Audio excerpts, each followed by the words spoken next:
Hello नमस्कार प्यारे साथियों, एक बार फिर से स्वागत है आप सभी का हमारे इस ऑनलाइन स्टडी प्लेटफॉर्म पर। आज हम स्टार्ट करने वाले हैं अपनी एमसीक्यू की सीरीज़ को। जिस तरीके से हमने थ्योरी पढ़ी है चैप्टर वाइज, उसी तरीके से हम एमसीक्यू भी पढ़ेंगे चैप्टर वाइज। जैसे कि सबसे पहले हमने थ्योरी पढ़ी थी चार्ज एंड स्टैटिक इलेक्ट्रिसिटी की, और आज हम पहली क्लास कर रहे हैं अपने चार्ज एंड स्टैटिक इलेक्ट्रिसिटी की। ठीक है, जिस तरीके से हमने थ्योरी पढ़ी है उसी तरीके से हम एमसीक्यू पढ़ेंगे। और एमसीक्यू पढ़ने का मजा तभी है जब हमने थ्योरी पढ़ी हो। थ्योरी पढ़ने के बाद जो है असली मजा आता है एमसीक्यू पढ़ने का, क्योंकि हमें यह पता होता है कि किस सवाल का क्या जवाब हो सकता है। और जब हम एमसीक्यू का जवाब अच्छे तरीके से देने लग जाते हैं तो हमें एक हौसला भी मिलता है कि अब हम कुछ चीज़ें सीखने लगे हैं। और एमसीक्यू पढ़ना भी उतना ही इंपॉर्टेंट है जितना जरूरी है इलेक्ट्रीशियन थ्योरी पढ़ना। क्योंकि इलेक्ट्रिशियन थ्योरी जब हम पढ़ते हैं तब हमारे कुछ पॉइंट है रह जाते हैं पढ़े बिना। उन पॉइंटों को हम क्लियर कर लेते हैं एमसीक्यू पढ़ के, क्योंकि कुछ छोटे छोटे पॉइंट होते हैं जिन्हें हम इलेक्ट्रिशियन थ्योरी में नहीं पढ़ सकते। ठीक है, इसलिए हम उन पॉइंटों को क्या है एमसीक्यू में पढ़ लेते हैं। और एमसीक्यू की प्रैक्टिस करके हमें यह भी पता चल जाता है कि आयोग हमसे किस तरीके से सवाल घुमाकर पूछ सकता है। ठीक है, इस चीज़ की भी प्रैक्टिस हमारी हो जाती है एमसीक्यू पढ़कर। इसलिए एमसीक्यू पढ़ना भी उतना ही इंपॉर्टेंट है जितना इंपॉर्टेंट इलेक्ट्रिशियन थ्योरी पढ़ना है। ठीक है भाई, अगर आपका कोई दोस्त है जो वो एमसीक्यू पढ़ना चाहता है, जिसने इलेक्ट्रिशियन थ्योरी पढ़ लिया है, जिसका सिलेबस कंप्लीट हो चुका है, तो उसको आप हमारी इस क्लास के बारे में बता सकते हो कि यहाँ पर एमसीक्यू सीरीज जो है स्टार्ट हो चुकी है। ठीक है भाई, तो चलिए ज़्यादा टाइम ना खराब करते हुए अपने पहले सवाल की तरफ चलते हैं। सबसे पहला सवाल है न्यूट्रॉन पर आवेश होता है। न्यूट्रॉन पर कैसा आवेश होता है? क्या उस पर शून्य आवेश होता है या धनात्मक आवेश होता है, इनमें से कोई भी नहीं, या फिर ऋणात्मक? एक, ठीक है भाई, न्यूट्रॉन पर किस तरीके का आवेश होता है इस सवाल में ये पूछा है। देखिए, न्यूट्रॉन हमें पता है उदासीन कण होता है। कैसा? उदासीन। उदासीन कण होता है न्यूट्रॉन। इसलिए न्यूट्रॉन पर किसी भी प्रकार का आवेश नहीं होता, न्यूट्रॉन पर शून्य आवेश होता है। धनात्मक आवेश किस में होता है? धनात्मक आवेश होता है प्रोटॉन में। प्रोटॉन पर कैसा आवेश होता है? धनात्मक आवेश। और ऋणात्मक आवेश इलेक्ट्रॉन पर होता है। इलेक्ट्रॉन पर होता है ऋणात्मक आवेश। अगला सवाल में क्या पूछा गया है कि निम्नलिखित में से कौन सा एक परमाणु का सबसे हल्का कण होता है? सबसे हल्के कण के बारे में पूछा है इसने, परमाणु के। क्या वो आयन होता है, क्या इलेक्ट्रॉन होता है, न्यूट्रॉन होता है, या प्रोटॉन होता है? देखिए, परमाणु होता क्या है? कई परमाणुओं से मिलकर क्या है एक अणु बनता है। कई परमाणुओं से मिलकर एक अणु बनता है, कई अणुओं से मिलकर एक कण बनता है, और कई कणों से मिलकर एक पदार्थ बनता है। ये स्ट्रक्चर आपको पता होगा। ठीक है, यानी कि छोटे छोटे परमाणुओं से मिलकर एक अणु बनेगा, छोटे छोटे अणुओं से मिलकर एक कण बनेगा, छोटे छोटे कणों से मिलकर एक पदार्थ बनेगा। अब इसने पूछा है उस परमाणु का, किसी परमाणु का सबसे हल्का कण कौन सा होता है? सबसे हल्का कण होता है भाई इलेक्ट्रॉन। कितना वेट होता है इलेक्ट्रॉन का? 9.02 गुणा 10⁻31 kg, किलोग्राम में होता है ये बार। ठीक है, यानी कि सबसे हल्का कण कौन सा बताया मैंने? इलेक्ट्रॉन जो है किसी परमाणु का सबसे हल्का कण होता है। सबसे भारी कण कौन सा होता है? अगर एग्जाम में पूछ ले कि सबसे भारी कण कौन सा है, तो सबसे भारी कण होता है न्यूट्रॉन का। न्यूट्रॉन और प्रोटॉन का जो भार है लगभग समान होता है, लेकिन न्यूट्रॉन का कुछ ना कुछ भार इससे अधिक रहता है। कितना होता है न्यूट्रॉन का भार? होता है 1.676 गुणा 10⁻27 kg। ये होता है न्यूट्रॉन का वेट। प्रोटॉन में कितना हो जाता है? प्रोटॉन में जो है 673 हो जाता है, 1.673 गुणा 10⁻27 kg ही रहता है। बस 6 की जगह इसमें 3 आ जाता है। बिल्कुल मामूली सा फर्क होता है न्यूट्रॉन और प्रोटॉन के बीच में। और इलेक्ट्रॉन की खोज किसने करी थी? जे जे थॉमसन ने करी थी। याद रखना, इलेक्ट्रॉन की खोज करी थी जे जे थॉमसन ने, न्यूट्रॉन की खोज करी थी जेम्स चैडविक ने, और प्रोटॉन की खोज करी थी गोल्डस्टीन ने। प्रोटॉन का नामकरण किया था भाई रदरफोर्ड ने। रदरफोर्ड। प्रोटॉन की खोज तो गोल्डस्टीन ने की थी, लेकिन इसका जो नाम रखा गया था वो रदरफोर्ड ने इसका नाम रखा था। ठीक है, इलेक्ट्रॉन की खोज जे जे थॉमसन, न्यूट्रॉन की खोज जेम्स चैडविक। ठीक है भाई, नेक्स्ट सवाल पर चलते हैं। अगला सवाल क्या है? किसी परमाणु का द्रव्यमान माना गया है। किसी कोई परमाणु है उसका द्रव्यमान जो होता है वो किसके जोड़ को मिलाकर मिलाकर बनाया जाता है। देखिए, सिर्फ न्यूट्रॉनों का वेट, या फिर न्यूट्रॉन एवं प्रोटॉन का भार, इलेक्ट्रॉनों का भार, इलेक्ट्रॉन और प्रोटॉन का भार। देखिए, मैंने अपने पिछले सवाल में क्या बताया है कि सबसे परमाणु का सबसे हल्का कण कौन सा होता है। सबसे हल्का कौन होता है? इलेक्ट्रॉन। इलेक्ट्रॉन के कण को हम नगण्य, इलेक्ट्रॉन का जो कण वो वेट होता है उसके वेट को हम नगण्य मानते हैं, यानी कि उसका जो द्रव्यमान है उसके द्रव्यमान को नगण्य मानते हैं, इसलिए इलेक्ट्रॉन का भार ये तो चला गया और ऑप्शन नंबर डी भी कट गया क्योंकि इसके अंदर भी इलेक्ट्रॉन आ गया। और एक चीज और बताई थी कि जो न्यूट्रॉन होता है और जो प्रोटॉन होता है उसका वेट लगभग समान होता है, इसलिए उन दोनों का जो द्रव्यमान होता है अगर हम उनके द्रव्यमान को जोड़ दें तो हमारे पास एक परमाणु का द्रव्यमान निकल कर आ जाता है। इसलिए इसका ऑप्शन नंबर बी सही हो जाएगा। न्यूट्रॉन एवं प्रोटॉन का भार जो है परमाणु का द्रव्यमान कहलाता है। ऑप्शन नंबर बी इसका सही हो जाएगा। अगला सवाल क्या पूछा गया है, निम्नलिखित में से किसमें धनात्मक आवेश होता है। देखिए, क्या वो इलेक्ट्रॉन में होता है, प्रोटॉन में, कक्षा या फिर न्यूक्लियस में होता है। इलेक्ट्रॉन के अंदर होता है नेगेटिव आवेश। कैसा? नेगेटिव आवेश। प्रोटॉन के अंदर होता है पॉजिटिव आवेश। कक्षा क्या होती है? जिसके कक्षा में इलेक्ट्रॉन जो है दीर्घवृत्तीय कक्षा में चक्कर लगाते हैं, तो कक्षा तो इसका ऑप्शन पहले ही कट जाएगा। न्यूक्लियस, न्यूक्लियस के अंदर प्रोटॉन और न्यूट्रॉन होते हैं। न्यूक्लियस के अंदर न्यूट्रॉन और प्रोटॉन मौजूद होते हैं, तो ये भी ऑप्शन नंबर। अब दो ऑप्शन है, ऑप्शन नंबर ए और बी। इलेक्ट्रॉन का मैंने बताया नेगेटिव चार्ज होता है, प्रोटॉन का होता है पॉजिटिव चार्ज। और यही से एग्जाम इसमें सवाल में क्या पूछा गया है, किसमें धनात्मक आवेश होता है। धनात्मक आवेश होता है प्रोटॉन के अंदर। एक होता है न्यूट्रॉन। न्यूट्रॉन जो है उदासीन कण होता है। न्यूट्रॉन उदासीन कण होता है, उसके अंदर किसी भी प्रकार का आवेश मौजूद नहीं होता है। अगला सवाल क्या पूछा गया है, यदि दो समान आवेशों की दूरी दोगुनी हो जाए तो दोनों आवेशों के मध्य लगने वाला बल डैश गुना डैश हो जाता है। फोर्स का आपने एक फॉर्मूला पढ़ा होगा, F इज इक्वल टू के Q1 Q2 बटा में R स्क्वेयर। ये फॉर्मूला आप सभी ने पढ़ा होगा। इसमें सवाल में क्या गया है, यदि दो समान आवेशों की दूरी को दो गुना कर दिया जाए, यानी कि R को दो गुना कर दिया तो क्या बन जाएगा, एक बटा Q1 Q2 की सवाल में बात नहीं हुई तो इसको एक मान लेते हैं। R स्क्वेयर यानी कि दो गुनी कर दी, R को क्या कर दिया दो गुना और दो का कर दिया स्क्वेयर। तो फोर्स कितना हो जाएगा, फोर्स हो जाएगा एक बटा चार, दो दूनी चार, यानी कि फोर्स चार गुना घट जाएगा। अगर दूरी दो गुनी होगी तो चार गुना घट जाएगा। तो ऑप्शन नंबर कौन सा है, अगर हम ए माने चार, चार गुना बढ़ जाता है। अगर हम क्या दूरी को बढ़ाएंगे तो क्या फोर्स बढ़ जाएगा, नहीं, फोर्स घट जाएगा। तो ऑप्शन नंबर ए कट गया। ऑप्शन नंबर डी में दो की बात है, दो की नहीं है, सी भी कट गया। ऑप्शन नंबर डी देख लेते हैं। ऑप्शन नंबर डी में क्या है, मध्य लगने वाला बल अगर चार गुना घट जाता है। बिल्कुल भाई, ऑप्शन नंबर डी इसका करेक्ट हो जाएगा। अगर हम किसी दो आवेशों के बीच की दूरी को दो गुना कर देंगे ना तो बीच में लगने वाला जो बल है वो घट जाता है। उम्मीद है सभी बच्चों को समझ आ गया होगा। जिन्होंने थ्योरी अच्छी तरीके से पढ़ी है ना वो इन सवालों का आसानी से जवाब दे सकता है। बिल्कुल एक नॉर्मल क्वेश्चन जिसे कहते हैं ना, वो नॉर्मल क्वेश्चन है ये। अगला सवाल क्या है, विद्युत आवेश की एसआई इकाई क्या होती है। विद्युत आवेश की इकाई पूछी है। एम्पेयर जो है हमें पता है करंट की होती है, यानी कि धारा की होती है। विद्युत धारा की इकाई आगे है वाट। वाट होती है पावर की इकाई भाई, वाट होती है पावर की। कुलाम होती है विद्युत आवेश की इकाई। विद्युत आवेश की एसआई इकाई क्या होती है, कुलाम। ऑप्शन नंबर डी क्या है, वोल्ट, यानी कि ये वोल्टेज की इकाई होती है। वोल्टेज की इकाई होती है वोल्ट। एम्पेयर किसकी होती है, करंट की। वाट होती है पावर की। कुलाम होती है विद्युत आवेश की और वोल्ट होती है वोल्टेज की। अगला सवाल है, न्यूमेरिकल पूछा गया है कि अगर दो कुलाम, पॉजिटिव दो कुलाम और -5 कुलाम चार्ज वाले दो चार्ज किए गए पिंडों को संपर्क में लाया जाता है तो कुल चार्ज क्या होगा। देखिए, जब हमें दो कुलामों को जोड़ना होता है तो हम सदिश योग का उपयोग करते हैं, उसका बीजगणितीय योग का, Q1 प्लस Q2। इस तरीके से हम जो है टोटल कुलाम को आवेश को जोड़ते हैं।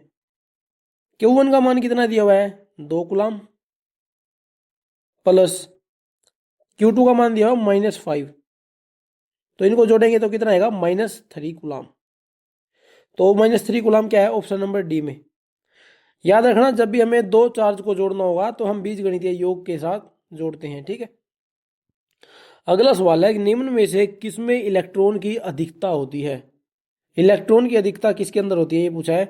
अणु के अंदर, परमाणु के अंदर, ऋणात्मक चार्ज बॉडी के अंदर, धनात्मक चार्ज बॉडी के अंदर।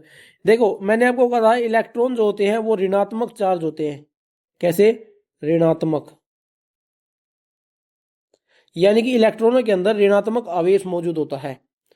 तो ऋणात्मक जो है ऑप्शन नंबर सी इसका ठीक हो जाएगा कि निम्न में से किसमें इलेक्ट्रॉन की अधिकता होती है। ऋणात्मक चार्ज बॉडी के अंदर इलेक्ट्रॉन की अधिकता होती है। अगर सवाल में पूछ लेता इलेक्ट्रॉन की जगह अगर वो प्रोटॉन की पूछ लेता कि प्रोटॉन की अधिकता किसमें होती है, तो ऑप्शन नंबर डी उसका ठीक हो जाता कि धनात्मक चार्ज बॉडी के अंदर प्रोटॉन की अधिकता होती है, क्योंकि प्रोटॉन धनात्मक आवेशित कण होते हैं और इलेक्ट्रॉन ऋणात्मक आवेशित कण होते हैं। अगला सवाल क्या पूछा गया है कि स्थैतिक बिजली का उत्पादन किस कारण से होता है। प्रकाश के कारण, चुंबकत्व के कारण, ऊष्मा के कारण, घर्षण के कारण, आवाज के कारण। देखिए स्थैतिक बिजली का उत्पादन जो है घर्षण के कारण होता है, क्योंकि आप सभी को पता है जब किसी दो धातुओं को, दो वस्तुओं को आपस में घर्षण किया जाता है, आपस में रगड़ा जाता है, तो वहां पर एक स्थैतिक बिजली का उत्पादन होता है। देखिए बिजली दो प्रकार की होती है, एक तो स्थैतिक होती है, स्थैतिक, एक होती है गतिक, गतिक विद्युत, एक होती है विद्युत चुंबकीय, विद्युत चुंबकीय, ठीक है। स्थैतिक विद्युत को किसको वैज्ञानिक माना जाता है, यानी कि स्थैतिक विद्युत का जो जन्मदाता है उसको वो माना जाता है थेल्स नामक वैज्ञानिक को, थेल्स नामक वैज्ञानिक को। और गतिक विद्युत वोल्टा को माना जाता है। विद्युत चुंबकीय फैराडे को माना जाता है। स्थैतिक विद्युत को हम ज्यादा उपयोग नहीं कर सकते, इसको उपयोग ही नहीं कर सकते स्थैतिक विद्युत को, ठीक है। गतिक विद्युत को और विद्युत चुंबकीय को हम प्रयोग कर सकते हैं। स्थैतिक विद्युत का उदाहरण क्या है, यानी कि दो वस्तुओं को अगर हम रगड़ दें, जैसे दो पत्थरों को जब हम रगड़ते हैं तो उसमें बीच में एक चिंगारी उत्पन्न होती है, वो स्थैतिक विद्युत का ही एग्जाम्पल होता है। जैसे सर्दियों के अंदर जो कंबल होता है उसके अंदर जो चिंगारी निकलती है वो भी स्थैतिक विद्युत का उदाहरण है, ठीक है। गतिक विद्युत जो कंडक्टर से कंडक्टर के वाया जाता है वो करंट, उसको गतिक विद्युत कहते हैं। विद्युत चुंबकीय जो है प्रेरण की सहायता से, यानी कि दो वस्तुओं को बिना आपस में मिलाए, यानी कि बिना संपर्क में लाए, जो अगर विद्युत हमें एक स्थान से दूसरे स्थान पर पहुंचानी है तो हमें विद्युत चुंबकीय का इस्तेमाल करते हैं। जैसे कि ट्रांसफार्मर के अंदर, ट्रांसफार्मर के अंदर हमें पता है इंडक्टिवली कनेक्ट होता है, ना कि कंडक्टिवली। जो वाइंडिंग होती है वो कंडक्टिवली तो कनेक्ट नहीं होती, वो इंडक्टिवली यानी कि प्रेरणात्मक रूप से कनेक्ट रहती है। अगला सवाल है हाथ से हाथ में प्रवाहित होने वाला करंट डैश कहलाता है, यानी कि हाथ से हाथ में क्या जो करंट प्रवाहित होता है उसे क्या कहेंगे। क्या उसे चरण विभव कहेंगे? नहीं, स्पर्श विभव। बिल्कुल भाई, ऑप्शन नंबर बी इसका करेक्ट है, स्पर्श विभव। जब हाथ से हाथ में करंट प्रवाहित होता है तो हम उसे स्पर्श विभव कहते हैं। अगला सवाल क्या है, धातु चालक में विद्युत धारा का प्रवाह निम्नलिखित के प्रवाह के कारण होता है। धातु जो चालक होता है, एक चालक है, उसके अंदर विद्युत धारा का प्रवाह किसके कारण होता है? इलेक्ट्रॉन के कारण, इलेक्ट्रॉन और आयन के कारण, प्रोटॉन के कारण, या फिर आवेशित कण के कारण। देखिए चालक के अंदर तो ना इलेक्ट्रॉन के कारण धारा प्रवाहित होती है। किसके? इलेक्ट्रॉन के कारण, चालक के अंदर। और एक बात का आपको ध्यान रखना है, मान लीजिए ये चालक है, इस चालक में करंट की प्रवाह की दिशा इधर है। अगर करंट यानी कि आई इस तरफ जा रहा है तो इलेक्ट्रॉन जो है इसकी विपरीत दिशा में प्रवाहित होते हैं। इलेक्ट्रॉन विद्युत धारा की विपरीत दिशा में प्रवाहित होते हैं। यह भी एक इंपॉर्टेंट पॉइंट है, इसको आपको याद रखना है। और किसी चालक के अंदर विद्युत धारा का प्रवाह इलेक्ट्रॉन के कारण होता है। अगले सवाल पर चलते हैं। अगला सवाल क्या है, एक इलेक्ट्रॉन वोल्ट निम्नलिखित में से किसके बराबर होता है? यानी कि एक इलेक्ट्रॉन वोल्ट में कितना आवेश रहता है, ये पूछा इसके अंदर। देखिए कई बच्चे इसमें कंफ्यूजन में है कि इसमें जूल क्यों है। देखिए जो इलेक्ट्रॉन वोल्ट की इकाई है ना वो जूल होती है। अगर वो यहाँ पर पूछ लेता केवल इलेक्ट्रॉन की, अगर वो केवल इलेक्ट्रॉन की पूछ लेता तो वो यहाँ पर ऑप्शन में दिया जाता कूलाम, कूलाम ऑप्शन में मिलता। लेकिन यहाँ पर इलेक्ट्रॉन वोल्ट के बारे में पूछा है, इलेक्ट्रॉन वोल्ट की इकाई जूल होती है, तो हमें इलेक्ट्रॉन वोल्ट के अंदर कितना आवेश होता है उसके बारे में बताना। देखिए 1.66 गुणा गलत है, 6.20 गुणा 10 की पावर -24 जूल, ये भी गलत है, 1.602 गुणा 10 की, बिल्कुल ऑप्शन नंबर सी इसका करेक्ट है। एक इलेक्ट्रॉन के, अब मैं आपको इलेक्ट्रॉन का एग्जांपल दे देता हूँ। जब इलेक्ट्रॉन है, इलेक्ट्रॉन के अंदर जो चार्ज होता है वो कितना होता है, 1.602 गुणा 10 की पावर माइनस 19 गुलाम होता है। ठीक है, यहाँ पर इलेक्ट्रॉन वोल्ट है तो जूल दे दिया, कोई दिक्कत नहीं है इसमें, ठीक है ना। और जो प्रोटॉन होता है ना, प्रोटॉन के अंदर भी समान आवेश होता है, लेकिन फर्क क्या है, इलेक्ट्रॉन है तो यहाँ पर माइनस लग गया, अगर प्रोटॉन होता तो यहाँ पर पॉजिटिव लग जाता। अंतर केवल इतना है। जिस तरीके से एक परमाणु का द्रव्यमान, प्रोटॉन और न्यूट्रॉन का जो वेट होता है वो लगभग समान रहता है, उसी तरीके से किसी परमाणु के अंदर जो आवेश है ना, वो प्रोटॉन और इलेक्ट्रॉन के अंदर समान, इलेक्ट्रॉन और प्रोटॉन का जो आवेश है वो समान रहता है, लेकिन अंतर क्या है, केवल पॉजिटिव और नेगेटिव हुआ। हमें पता है इलेक्ट्रॉन नेगेटिव चार्ज होते हैं, इसलिए इलेक्ट्रॉन के बारे में हम आगे नेगेटिव का साइन लगा देते हैं, और जब हम पॉजिटिव की, इसके प्रोटॉन की बात करते हैं, तब नेगेटिव की जगह हम पॉजिटिव लगा देते हैं। बाकी संख्या समान रहती है, 1.602 गुणा 10 की पावर माइनस 19, ठीक है, गुलाम। अगला सवाल क्या पूछा गया है, ये बहुत इंपॉर्टेंट सवाल है भाई। जिसने हमारी क्लास करी होगी ना थ्योरी की, उसको पता है इस सवाल का जवाब क्या होने वाला है। एक विद्युत क्षेत्र किसका विक्षेपण कर सकता है, या निम्नलिखित में से कौन सा विकिरण विद्युत क्षेत्र द्वारा प्रतिस्थापित किया जा सकता है। यानी कि इनमें से, इन चारों में से वो कौन सा कण है या फिर कौन सी वो किरणें हैं जो विद्युत क्षेत्र को विक्षेपण कर सकती है। देखिए विद्युत क्षेत्र के अंदर क्या होता है, इलेक्ट्रॉन होता है, विद्युत क्षेत्र के अंदर इलेक्ट्रॉन होता है, और इलेक्ट्रॉन कैसा, नेगेटिव चार्ज होता है, इलेक्ट्रॉन नेगेटिव। अब इलेक्ट्रॉन को कौन विक्षेपण कर सकता है, इलेक्ट्रॉन को विक्षेपण करने के लिए हमें पॉजिटिव चार्ज चाहिए होगा। कैसा चार्ज चाहिए होगा, पॉजिटिव चार्ज चाहिए होगा। गामा रेंज, देखिए जो गामा रेंज होती है, ये होती है न्यूट्रल रेंज, इसके अंदर न्यूट्रल किसी भी प्रकार का वो नहीं होता इसके अंदर आवेश, ठीक है। गामा रेंज के अंदर न्यूट्रल होता है, जिस प्रकार से न्यूट्रॉन के अंदर होता है। न्यूट्रॉन भी एक उदासीन कण है, और उसी प्रकार से गामा रेंज भी उदासीन होती है, ठीक है। एक्सरेज नहीं है, अल्फा कण, बिल्कुल भाई ऑप्शन नंबर सी इसका ठीक है, क्योंकि जो अल्फा कण होते हैं ना, अल्फा के जो कण होते हैं या फिर अल्फा किरणें होती है, वो पॉजिटिव चार्ज होती है। इस बात का आपको ध्यान रखना है, अल्फा किरणें पॉजिटिव चार्ज होती है, इलेक्ट्रॉन नेगेटिव चार्ज होती है। और प्रोटॉन का भी हमें पता है पॉजिटिव चार्ज होता है, इसलिए इलेक्ट्रॉन कण की तरह पॉजिटिव, वो प्रोटॉन होते हैं, प्रोटॉन भी पॉजिटिव कण होते हैं। इनके अलावा एक कण होता है बीटा कण, बीटा किरणें होती हैं, जैसे अल्फा किरणें, बीटा किरणें और गामा किरणें होती हैं।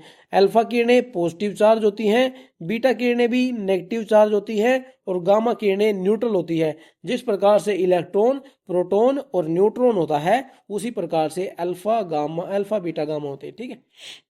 इस सवाल का जवाब आपको पता चल गया होगा, अल्फा कण जो है नेगेटिव चार्ज होते हैं, इसलिए वो विद्युत क्षेत्र को विक्षेपण कर सकते हैं।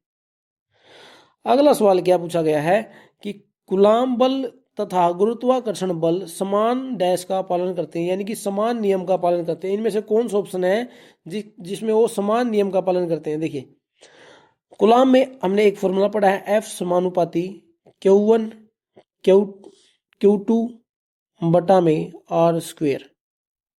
उसी तरीके से गुरुत्वाकर्षण बल का भी ऐसा ही नियम होता है, ऐसा ही वो होता है फॉर्मूला, एफ समानुपाती M1 M2 बटा में R स्क्वेयर। ये फॉर्मूला होता है गुरुत्वाकर्षण बल का। अब इनमें समान क्या है, समान है इन दोनों में R स्क्वेयर, R स्क्वेयर। यानी कि इनमें से आप ऑप्शन नंबर देखते हैं, वो पहला ऑप्शन क्या है, ओम का नियम। क्या ये दोनों ओम के नियम की पालना करते के, नहीं भाई, ओम के नियम की नहीं, एम्पेयर के नियम की नहीं, व्युत्क्रम वर्ग का नियम।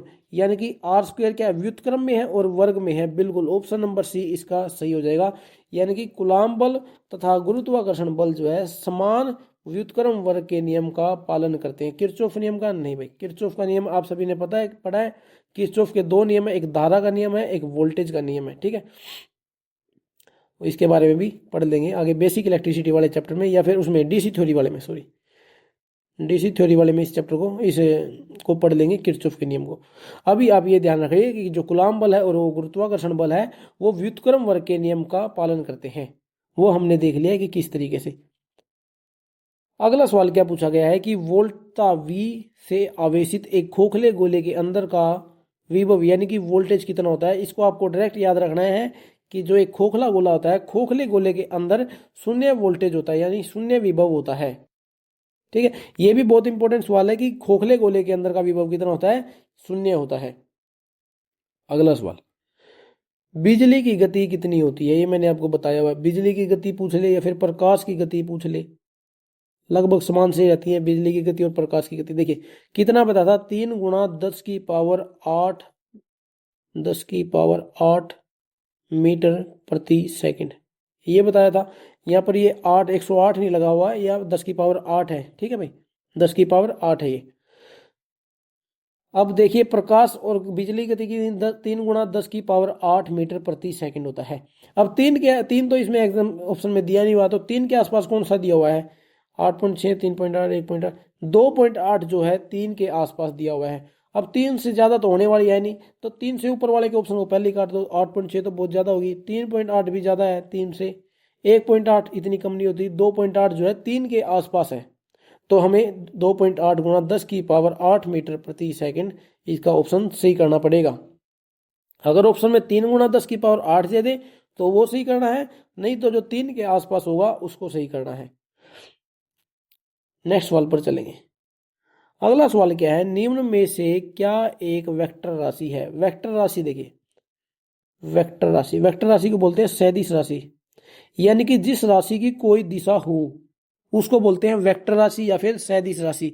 यानी कि जिस राशि की कोई दिशा होती है, एक होती है स्केलर राशि, स्केलर राशि यानी कि अदिश, यानी कि जिन राशियों की कोई दिशा नहीं होती उसे हम अदिश राशि बोलते हैं, और जिन राशियों की दिशा होती है उसको हम सदिश राशि बोलते हैं। विद्युत विभव, विद्युत विभव की कोई दिशा नहीं होती, ये एक अदिश राशि होती है। विद्युत क्षेत्र, विद्युत क्षेत्र, हाँ भाई बिल्कुल, विद्युत क्षेत्र एक वेक्टर राशि है, तो ऑप्शन नंबर बी इसका सही हो जाएगा। विद्युत क्षेत्र की दिशा होती है। विद्युत प्रतिरोध की कोई दिशा नहीं होती, अदिश राशि है। विद्युत की कोई दिशा नहीं होती, ये भी अदिश राशि है। विद्युत फ्लक्स भी अदिश राशि होती है। ठीक है, तो कौन सा ऑप्शन नंबर बी इसका सही हो जाएगा। और जो वेक्टर राशि होती है ना, वेक्टर राशि के ऊपर हम ऐसा तीर का निशान लगाते हैं जिससे हमें यह पता चल जाए कि ये वेक्टर राशि है। ठीक है, फोर्स होता है, फोर्स भी क्या होता है, सदिश राशि होती है। फोर्स भी सदिश राशि होती है। इलेक्ट्रिक फील्ड इंटेंसिटी भी सदिश राशि होती है। विद्युत क्षेत्र यानी कि इलेक्ट्रिक फील्ड भी सदिश राशि होती है। और जो पावर होती है वो अदिश राशि होती है। वर्क की बात कर ले वो भी अदिश राशि है। एनर्जी की बात कर ले वो भी अदिश राशि होती है, यानी कि इनकी कोई दिशा नहीं होती है। ठीक है भाई, नेक्स्ट सवाल पर चलते हैं। आवृत्ति जितनी डैश होगी बिजली का झटका झटका डैश खतरनाक होगा। यानी कि आवृत्ति जितनी क्या होगी, हमें पता है एसी और डीसी का। मैंने आपको बताया है कि जो डीसी होती है वो ज्यादा खतरनाक होती है एसी की तुलना में। डीसी ज्यादा खतरनाक होती है एसी की तुलना में। और डीसी की आवृत्ति कितनी होती है, फ्रीक्वेंसी 0 हर्ट्ज होती है। फ्रीक्वेंसी 0 हर्ट्ज होती है, यानी कि कम होती है। और एसी की फ्रीक्वेंसी डीसी की तुलना में ज़्यादा होती है। तो डीसी ज़्यादा खतरनाक है, तो हम देख लेते हैं जिसकी फ्रीक्वेंसी कम है उसमें झटका ज़्यादा लगेगा। अगर हम लिखे यहाँ पर जितनी आवृत्ति जितनी कम होगी, यानी कि फ्रीक्वेंसी डीसी में कैसी होती है, कम होती है, आवृत्ति जितनी कम होगी बिजली का झटका अधिक लगेगा। अब ये ऑप्शन में देख लेते हैं कम और अधिक कहाँ पर है।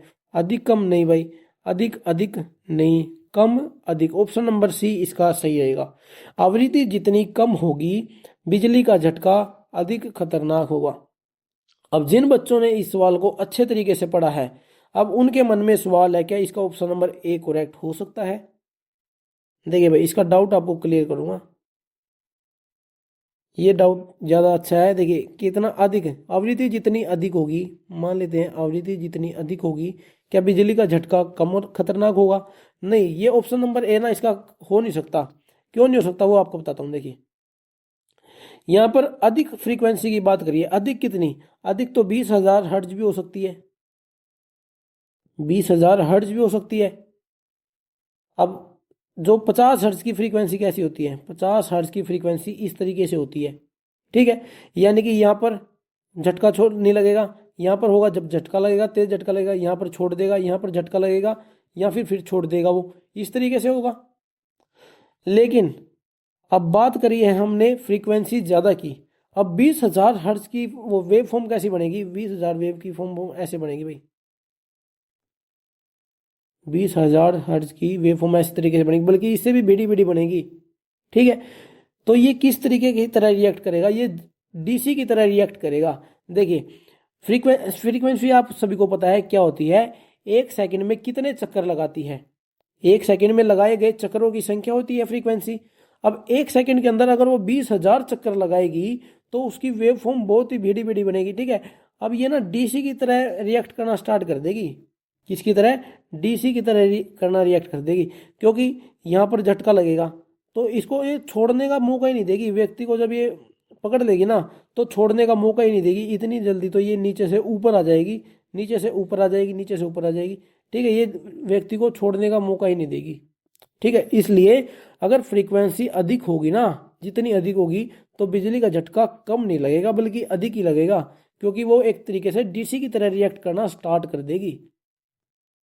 उम्मीद है आप सभी का ये डाउट जो है क्लियर हो गया होगा, जिस भी बच्चे को ये डाउट हुआ होगा कि क्या इसका ऑप्शन नंबर ए ठीक हो सकता है। चलिए अब जो है नेक्स्ट सवाल पर चलते हैं। अगला सवाल क्या है, किसी अनावेशित पिंड को निम्नलिखित में से किस माध्यम से आवेशित नहीं किया जा सकता।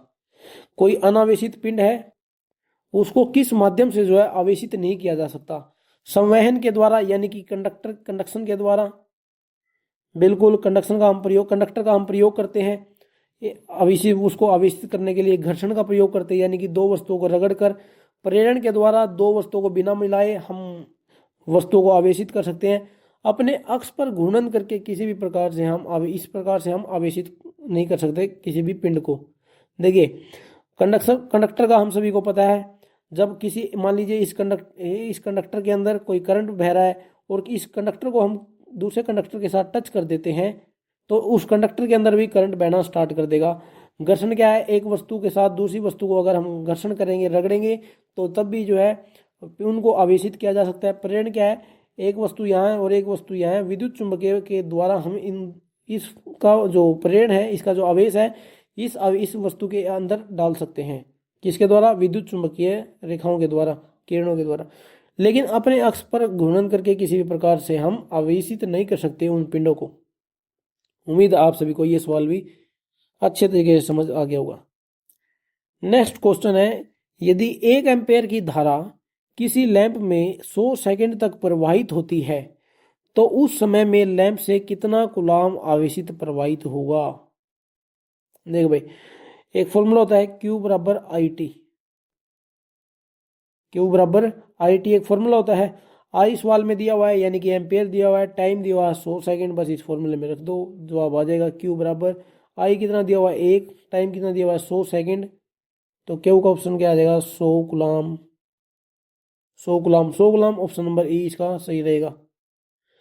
फॉर्मूले अगर आपको आते हैं तो आप आसानी से किसी भी न्यूमेरिकल का जवाब दे सकते हो, क्योंकि जो थ्योरी के अंदर इलेक्ट्रिशियन थ्योरी में जो भी न्यूमेरिकल पूछा जाएगा बिल्कुल सिंपल पूछा जाएगा, कोई ज़्यादा कैलकुलेशन आपको करने की आवश्यकता नहीं है अगर आपको फॉर्मूला डायरेक्ट याद है तो।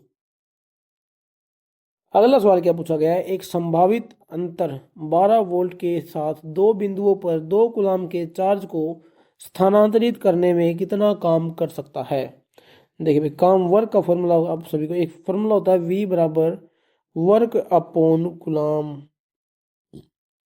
जब मैंने आपको थ्योरी पढ़ाई थी ये फॉर्मूला मैंने आपको बताया था कि ये भी बताया था कि वोल्टेज की इकाई क्या होती है, जूल बटे कुलाम, जूल बटे कुलाम, जूल बटे कुलाम। ठीक है, कई बार मैंने आपको कहा था कि इसको याद करना है, इसको याद करना है, इससे न्यूमेरिकल बन सकते हैं। ठीक है, अब उसने पूछा वर्क के बारे में, स्थानांतरित करने में कितना काम कर सकता है, यानी कि वर्क का फॉर्मूला यहाँ से क्या बन जाएगा V इंटू Q, यानी कि वोल्टेज गुणा कुलाम। ठीक है, यहाँ से इसका ये फॉर्मूला बन जाता है। अब फॉर्मूले में इसका मान रख दो, वोल्टेज का मान कितना दिया हुआ है 12, कुलाम का कितना मान दिया हुआ है 2, 12 दूनी 24, 24 जूल इसका आंसर बन जाएगा, क्योंकि वर्क की जो यूनिट होती है वो जूल होती है, एनर्जी की यूनिट भी जूल ही होती है, इलेक्ट्रॉन वोल्ट की इकाई भी जूल होती है। ठीक है, तो ऑप्शन नंबर कौन सा, डी, ऑप्शन नंबर डी इसका करेक्ट हो जाएगा। वही बात, अगर आपको फॉर्मूला याद है तो आप आसानी से कर सकते हो, क्योंकि इलेक्ट्रिशियन थ्योरी के अंदर जितने भी सवाल पूछे जाएंगे किसी के अंदर भी कैलकुलेशन हार्ड नहीं मिलेगी। अगर आपको फॉर्मूला आता है तो आप आसानी से उसका जवाब दे सकते हो। ठीक है भाई, अब अगले सवाल पर चलते हैं। सॉरी भाई, इतने सवाल है आज की क्लास में, ठीक है। आज की क्लास में जो है इतने ही सवाल करते हैं। अब जो आगे का जो पार्ट है, एक क्लास और कर लेंगे हम चार्ज एंड स्टैटिक इलेक्ट्रिसिटी की, क्योंकि आज लगभग हमने 20 के आसपास सवाल करे हैं, 20 या 21 सवाल। कितने, 20, 21, 22, हाँ 21 सवाल आज की क्लास में करें भाई, ठीक है। और कुछ क्वेश्चन जो है अब हम नेक्स्ट क्लास में कर लेंगे। अगर आपको कहीं पर भी कोई भी कन्फ्यूजन बन रही है ना, तो आप हमें कमेंट करके बता सकते हैं। और वैसे मुझे ऐसा लग रहा है कि अगर आपने मेरी क्लास अच्छे तरीके से पढ़ी होगी ना, नोट्स बनाए होंगे, उन नोट्सों को अच्छे तरीके से पढ़ा होगा, तो इन 20-21 सवालों में आपका कोई भी सवाल गलत नहीं होगा। वो बिल्कुल नॉर्मल सवाल है, कोई भी सवाल जो है मुश्किल नहीं पूछा गया था, बिल्कुल एक नॉर्मल लेवल के सवाल थे, ठीक है। कल थोड़े मुश्किल से सवाल कर लेंगे, यानी कि मिक्स से करेंगे हम, ठीक है। हार्ड भी सवाल कर लेंगे और नॉर्मल सवाल भी कर लेंगे, क्योंकि एग्जाम में नॉर्मल सवाल को जवाब तो हर कोई दे सकता है। अब कंपटीशन का बनता है, कंपटीशन बनता है हार्ड सवाल में, यानी कि जिस सवाल जो अगर HSSC कोई मुश्किल सवाल देता है एग्जाम में, तो वहीं पर कंपटीशन बनता है, क्योंकि आसान सवालों के जवाब तो हर कोई दे देता है। हमें क्या है, मुश्किल सवालों की भी प्रैक्टिस करनी पड़ेगी, ठीक है। तो दोस्तों आज की क्लास में इतना ही करते हैं, मिलते हैं आप सभी से नेक्स्ट क्लास में।